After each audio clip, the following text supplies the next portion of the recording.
Un temazo que tenemos hoy, chicas, porque lo más importante que hacemos nosotros cuando tenemos nuestra vida en comunidad es saber cómo nos relacionamos con esos vecinos. Y muchas veces hay complicaciones. Hay momentos donde no sabemos qué hacer cuando un vecino se pone incómodo, cuando empieza a molestar o cuando llega la inseguridad. Quizás ese vecino no lo conocemos, pero llegó a vivir cerca y comentamos temas como lo que ocurre tal vez en Limón, donde hay situaciones ahí de conflicto, donde también hay temas de armas de por medio. Esos conflictos que ocurren cuando el vecino ya se genera un problema mayor y qué tenemos que hacer, cómo podemos hacer, porque no podemos irnos de ahí, es nuestra casa, cómo hacemos con nuestra familia para atenderlo y que podamos realmente tener un buen ambiente, complicadísimo, ¿verdad? Pero bueno, hay formas, hay maneras de resolver y atender esta necesidad y hoy queremos conversar justamente de ese tema, por eso nos acompaña el abogado Boris Molina, quien va a analizar desde el punto de vista legal también cómo atendemos esta situación para poder ampliarlo y poder usted también participar si tiene alguna inquietud más adelante. Así que prepárese con nosotros en este momento. Bienvenido, Boris, ¿cómo está? Dani, muy buenos días y muchas gracias por la invitación para estar hoy acá comentando con los televidentes sobre un tema que consideramos importante de la comunidad, ¿verdad? De la convivencia diaria y que es importante que tengamos claro algunos conceptos y datos básicos para que podamos hacerla mejor. Recientemente escuchaba en las noticias el problema que hubo con esta balacera y el ambiente en un barrio en donde se pone complicado. Hay barrios que son complicados ya por sí mismos, pero en unos momentos podríamos tener algunos de esos vecinos que generan este tipo de inseguridad. ¿Qué hacer cuando tenemos ese miedo para relacionarnos con los vecinos en un caso como esos? Sí, bueno, la situación es complicada porque evidentemente cuando existe un derecho de propiedad, ya sea sobre una nuda propiedad o incluso sobre un alquiler, sobre una propiedad, pues las personas pueden hacer uso y disfrute de ese bien en la calidad que ellos lo prefieran. Cuando ya hablamos de una comunidad o un grupo de vecinos, lo que se estila es pues simplemente recurrir a la denuncia pública, recurrir a la denuncia ante el OIJ si es que se están viendo actividades ilícitas, recurrir a la denuncia ante el Ministerio de Seguridad si es que existe lo que se llama en ese argot tal vez de la seguridad pública un vecino indeseable, que es un vecino que provoca problemas, que provoca disturbios, que grita, que pone música, que consumen drogas, etcétera, etcétera. Entonces existen ciertas figuras legales a las que se puede recurrir, pero no es que exista una vía en la cual yo pueda simplemente decir, ay, miren, es que este vecino no me gusta, no me agrada, claro, sáquenlo de la propiedad, desáucienlo. O sea, es un tema que a veces uno quisiera que fuera así, pero no se puede. Es correcto. Hay momentos en esto de la inseguridad que también me viene a la mente que si hay algo ilícito en algún vecino, hay una situación que llegó alguien a alquilar allí y empezó con alguna actividad que no era la mejor para el vecindario, para el barrio en sí. ¿Cómo podríamos hacer? Porque empieza a haber miedo. Si digo algo, la agarra contra mí. Correcto. Ahí la recomendación podría ser, Dani, justamente que se recurra, en caso de que sea una propiedad alquilada, al dueño de esta propiedad para que él pueda ejercer sus derechos también como dueño, en este caso como la persona que arrienda, y se ejecuten las obligaciones también que tienen que tener las personas que alquilan. Dentro de ellas, un buen comportamiento, un buen uso de las instalaciones, que evidentemente no pueden ser utilizadas para actividades ilícitas y demás. Entonces, si existen indicios, por lo menos de que la comunidad ha visto ciertas actividades anómalas, están en todo su derecho de comunicárselo al dueño de la propiedad y a través de los mecanismos legales, que puede ser a través de un proceso civil o a través de un proceso administrativo en el Ministerio de Seguridad, se pueda tratar de gestionar la salida de esa persona del inmueble previo a que pase el plazo del contrato, ¿verdad? Que como sabemos, si no está estipulado otro plazo, será de 3 años como mínimo. ¿Cómo se manejan las amenazas? Quizás esa persona se convierte en indeseable, pero amenaza con un arma, empieza a generar un ambiente más tenso en el barrio. Claro, ahí el tema ya pasa, digamos, que de lo civil o administrativo a lo penal, porque las amenazas ya constituyen un delito y dependiendo del tipo de amenazas podemos catalogarlas como contravencionales, que son las amenazas simples, o bien puede haber amenazas agravadas que ya llegan a tipificarse como un delito perseguible ante el Ministerio Público. Entonces ahí ya la cosa, como quien dice, cambia, ¿verdad? evoluciona y el problema ya puede evolucionar justamente a una pena privativa de libertad o de una imposición de una multa justamente por estas amenazas. Que si ya hay accionamientos de arma o hay ya, digamos, un disparo hacia una persona, hacia una casa, etcétera, ya pasamos ya del tema de las amenazas a puede haber una tentativa de homicidio, una tentativa de alguna lesión, etcétera. En el caso de una denuncia, ¿se puede hacer anónima? ¿Tiene el mismo efecto? No, la denuncia no puede ser anónima porque tiene que necesariamente tener una persona que es la que está dando lo que se llama la noticia crímenes, que es la noticia de que hay un crimen o una posibilidad de un delito. Entonces esa persona tiene que presentarse ante las autoridades públicas como tal y justamente indicar si conoce a las personas que está denunciando, pues indicar los datos y entonces va directamente hacia una fiscalía del Ministerio Público. Si no conoce los datos de la persona que está denunciando, el problema se remite al organismo de investigación judicial para que justamente realicen las pesquisas necesarias y logren identificar e individualizar a las personas imputadas. Buscando una convivencia saludable, porque sabemos que todos tenemos realidades diferentes en un barrio, cada una de las familias que está allí tiene también su derecho a festejar o a hacer sus actividades, pero en ocasiones se exceden. Es constante los escándalos y no puede haber como un ambiente correcto porque todos empiezan a quejarse, pero no les dan bola, como decimos popularmente. ¿Qué hacer en estos casos de los escándalos? ¿Cómo atenderlos? Bueno, hay, por decirlo así, dos formas de tratar tal vez el tema. Un tema inmediato, que es el que, bueno, tengo el escándalo ahí en el momento, en el sitio, ¿qué hacer? Entonces, bueno, lo que la gente recurre es a llamar a la policía puede venir, intervenir, pedir que lo bajen, etcétera, pero no tiene la capacidad de entrar a la propiedad, de obligar a las personas a que bajen el volumen. Entonces, lo que se puede justamente realizar es un proceso posterior ante el Ministerio de Seguridad y ante el Ministerio de Salud, en un primer caso por la violación a los disturbios que están realizando y en otro segundo caso por la contaminación sónica, digamos, ya del ambiente. Don Boris, estábamos motivando también a quienes están con nosotros allí en las redes sociales para que participen, pero en este momento queremos que lo hagan por medio de nuestro canal, que nos sigan ahí en la televisión o bien por nuestro canal de YouTube también, donde estamos con esta entrevista para que puedan participar con nosotros. Así que gracias también por seguirnos por medio de las redes sociales. En este tema, cuando mencionamos el tema de los escándalos, ¿hay un margen de tiempo para poder hacerlo? Es decir, ¿hasta qué hora yo digo esto legalmente es permitido? Formalmente, la ley lo que habla es de que hasta las 22 horas hay permitido y con cierto grado de lo que se llaman los decibeles, ¿verdad? Entonces hay un grado permitido en las cuales, pues evidentemente las personas tienen su derecho a reuniones pacíficas, a celebrar, etcétera, pero siempre dentro de los rangos de no afectar los derechos de otras personas. Siempre todo derecho va a tener como límite a partir del derecho de la otra persona. A partir de donde inicia, ya yo no puedo ir más allá. Entonces yo puedo festejar, podemos celebrar, podemos reunirnos pacíficamente en nuestra casa, sí, pero cuando excedo los decibeles, cuando excedo las cuestiones que suceden ahí y afecto ya a mi comunidad, entonces ya estoy haciendo un uso abusivo de esa libertad, ¿verdad? Hay momentos donde se excedió, pero sin afán de molestar al vecino. Todos lo toleraron, pero hay un vecino incómodo que busca el momento de que hago algo mal para irse en contra mía. También, ¿cómo logro manejar esa situación siendo yo el acusado ahora?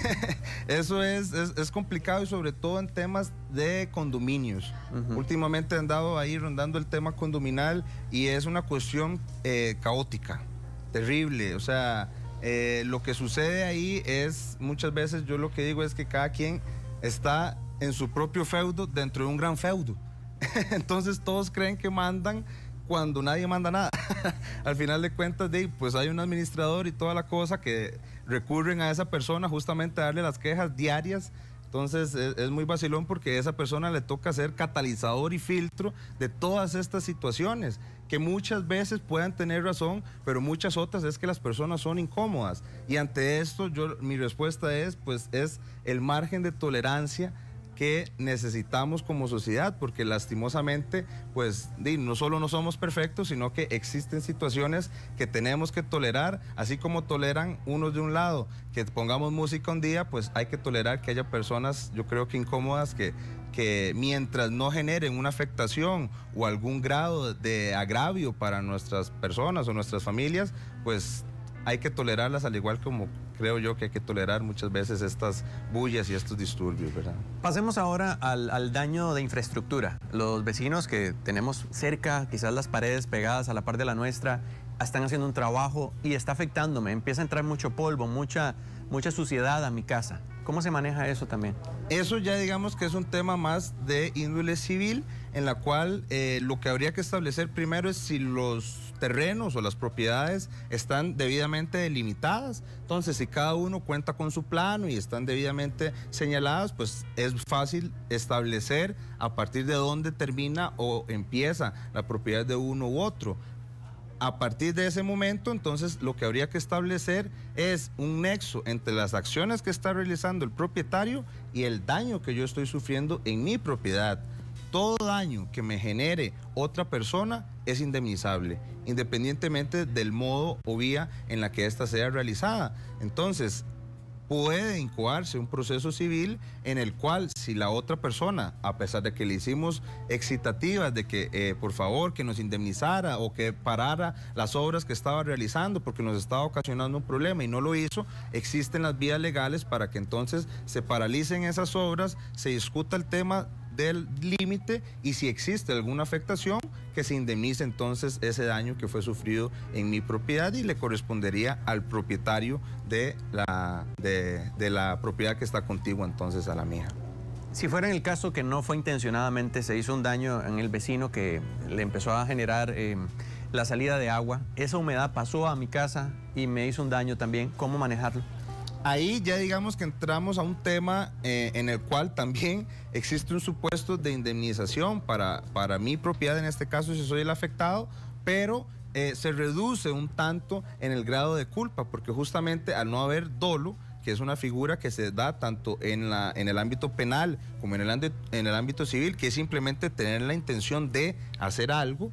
Entonces, si no podemos demostrar que existió la intención, de igual forma mi propiedad le generó un daño a la suya. Es muy típico, por ejemplo, en el caso ya sea de tuberías o incluso de árboles. Yo no tengo culpa. El árbol estaba en mi propiedad, estaba bien, estaba sano, y resulta que vino un ventolero, un tornado, lo voló y le cayó en el techo a mi vecino. ¿Yo tengo culpa de eso? No necesariamente, pero igual terminó pasando. Entonces, siempre hay que analizar en el caso concreto no solo la intencionalidad, sino también los factores que pudieron haber existido de previo para que eso se diera. Entonces, si el árbol ya estaba, por ejemplo, viejo, yo no lo corté, ya me habían hecho las indicaciones y resulta que le cayó la rama en el techo a la persona, pues entonces yo fui negligente desde antes de que ocurriera eso. Pero si es un evento de la naturaleza, por ejemplo, entonces ya ahí el grado de culpa disminuye, porque entonces yo no tenía cómo prever esa situación. Don Boris, ¿cómo se haría en el caso, por ejemplo, ir a buscar a la persona es lo primero, conversar con esa persona, pero curiosamente no se da un cambio? ¿Hay manera de que eso quede registrado, de que se buscó, se hizo las cosas como debían ser? Esto es complicado porque, bueno, ahora con la tecnología pues tenemos medios tecnológicos, ¿verdad?, para poder registrar situaciones. Lo que pasa es que a veces las personas también incurren en errores al usar estos medios, porque entonces llegan grabando ahí a las otras personas sin el consentimiento, o llegan sin avisar y llevan una grabadora en el bolsillo, el teléfono, ahora hasta el reloj puede uno grabar. Entonces es complicado porque necesitamos el consentimiento de la otra persona. ¿Cuál es un modo formal de hacerlo? Mediante un documento protocolizado, un documento hecho por un notario público en el cual se indica, bueno, fulanito de tal y tal, a tales horas, está llegando a entregar una documentación en la cual se indica X y Y cosa, donde se le solicita vehementemente que por favor paralice sus actividades o deje de hacer tal cosa, o más bien realice obras para corregir algún punto. Entonces es un modo, digamos, que existe formal de que quede un registro dado por un notario público que tiene fe pública para poder darle algún contenido formal quizás a ese acto, pero es complejo, o sea, porque son situaciones muy cotidianas en las cuales las personas no necesariamente están pensando en hacer gastos o erogaciones económicas en un notario para ir a decirle al vecino algo que puede ser relativamente sencillo, ¿verdad? Pero cuando ya queremos entrar en un tema que ya sabemos que va a pasar de una discusión meramente social a ya un problema jurídico, pues esta podría ser una de las vías o formas. En el caso de que se pusieron malcriados, no aceptaron mi denuncia, digamos, o mi situación y se pusieron malcriados, ¿esa situación de conflicto también se puede denunciar? Se puede denunciar en la medida en la que constituya ya sea una contravención o un delito. O sea, si en ese que se pusieron malcriados me insultó, entonces, bueno, pues existen los delitos contra el honor, injurias, difamación o las calumnias. Si la persona me amenazó, pues entonces habría que ver cuál fue el tipo de amenaza. Si una amenaza simple sería una contravención. Si es una amenaza en la que el tipo saca una pistola, me dice te voy a matar, no sé qué, ok, ya pasamos a una amenaza agravada que ya es un delito. Entonces lo que habría que analizar es siempre la circunstancia concreta para poder ver si pasa de un simple encontronazo, una discusión, un intercambio de palabras, allá un tema en el que lesiona ya sea mi honor o mi integridad física. Muy bien. Bueno, hay una realidad que también tiene nuestro televidente y queremos conocerla, así que vamos a habilitar la línea telefónica para que también pueda hacer sus consultas a nuestro abogado, el 2101-2020, que estará disponible para hacer un par de llamaditas que nos permitan también conocer cuál es su situación y poder orientarle, qué es lo que buscamos, que todos seamos parte de la solución en estos procesos de convivencia que son tan necesarios que no podemos agarrar, uno quisiera como la película Up, ¿verdad? Ponerle globos y sacar la casa de ahí y llevárnosla para otro lado, pero no se puede. Y tenemos que afrontar esa situación de la manera correcta. Cuando la relación está bien, genera un conflicto y empezamos a ver roces entre vecinos, ¿qué es lo más recomendable? Porque es incómodo permanecer en un ambiente así. Sí, ahí lo que siempre nosotros votamos es por tratar de que las vías del diálogo no se agoten, ¿verdad? O sea, a veces hay situaciones complicadas, hay personas que ya de entrada son difíciles, en las cuales usted no puede necesariamente dialogar, pero siempre hay que acudir a las vías del diálogo porque en un país como en el que estamos no estamos acostumbrados a resolver los conflictos con violencia, a pesar de que veamos que han incrementado en los últimos tiempos, no estamos acostumbrados a eso. Entonces, tampoco judicializar todos los asuntos es conveniente porque estamos excesivamente saturados. Existen otros mecanismos ahora de resolución alterna a los conflictos en los cuales hay mecanismos ya sea privados o incluso públicos mediante los cuales las personas pueden someter sus diferencias a un tercero que no es un juez sino una persona mediadora, un conciliador en la cual les va a ayudar no solo a establecer una solución al caso sino una especie de resolución por escrito donde cada uno toma acuerdos, toma obligaciones, se compromete, etcétera, y entonces puede ser también otra de las vías. Lo que pasa es que genera, pues evidentemente, costos, gastos, entonces no puede ser utilizado para todo tipo de problemas. Don Boris, tenemos una llamada y queremos darle el pase en este momento a nuestra participación, así que recibimos en esta llamada al 2101-2020 a la siguiente persona que está por ahí, don Johnny, desde la zona sur, es el que nos está contactando. Buenos días, don Johnny. Buenos días. ¿Cuál es su consulta? La pregunta es la siguiente. Donde yo vivo hay una gente que tiene un perro, no es de raza, es un perro muy silvestre, ¿verdad? Pero sucede que los perros salen a la calle y cuando uno va pasando se le tiran encima como si que fueran un ladrón o algo por el estilo, a cualquier hora del día, hora de la noche. Por esta calle transitan niños porque cerca hay una escuela y los dueños a veces salen y lo que hacen es decirle métese para adentro, o métese para adentro, y en otras ocasiones ni siquiera salen. ¿Qué puede hacer uno? Porque si yo junto una piedra, agrego ese perro, la ley me va a caer encima más ahora con estos casos de agresión animal. Entonces, ¿qué se puede hacer en esos casos? Muy bien, don Johnny, muchísimas gracias. Muy clara la consulta. Sí, bueno, a don Johnny lo que le podemos decir es que evidentemente está muy bien en no querer tomar la ley por sus manos porque esto es un gran problema también. Y ahora con todo el tema de protección animal, pues evidentemente podríamos incurrir más bien en algún tipo de acción que no estaría tampoco bien conforme al ordenamiento, tratando de evitar un problema. Lo correspondiente en ese caso es hacerle la indicación a la persona propietaria del animal. Cada propietario del animal es responsable de por todos los daños que genere.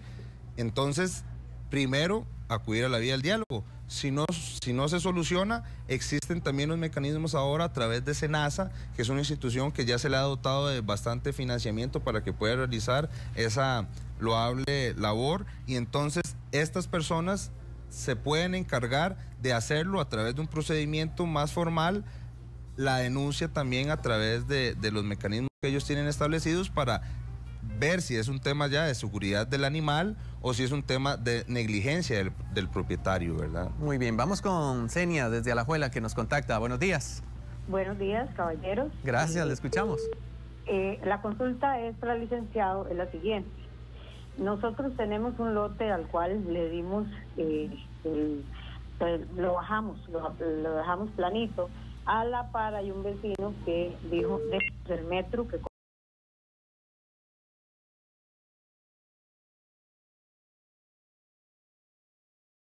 corresponde de distancia, se le dejó el metro que corresponde de distancia.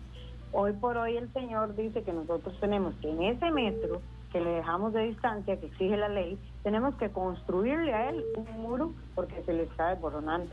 Entonces yo no sé qué es cierto hay en eso, que nosotros tengamos que construir un muro en una propiedad que no es de nosotros, que le respetamos el metro de distancia al señor. Muy bien, muchísimas gracias. Es un tema complicado, es un tema complicado que justamente no es que exista una obligación. Lo que pasa es que si mi propiedad le puede generar un problema,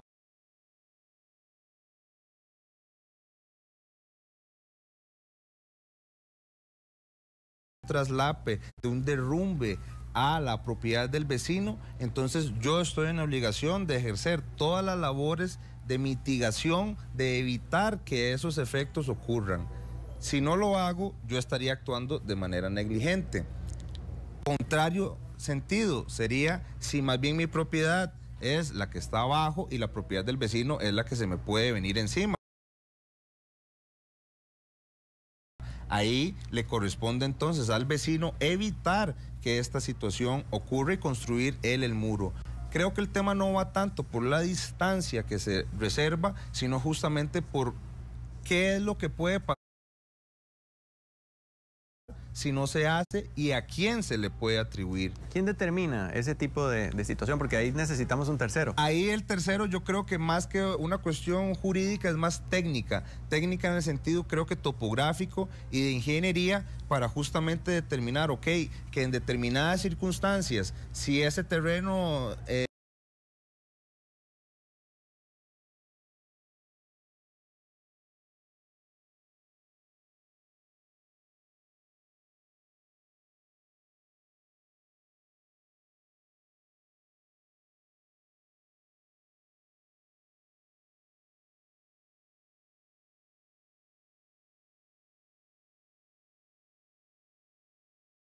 sufre una inundación o caída precipitada de agua excesiva, entonces puede hacer que se venga la propiedad del otro. Si hay una parte técnica en la cual se puede corroborar eso, pues perfectamente se le puede exigir a la persona propietaria de la propiedad contigua que ejercite todos los mecanismos para evitar que eso suceda. Y si yo los tengo que hacer, pero era responsabilidad del otro, también se los puedo cobrar.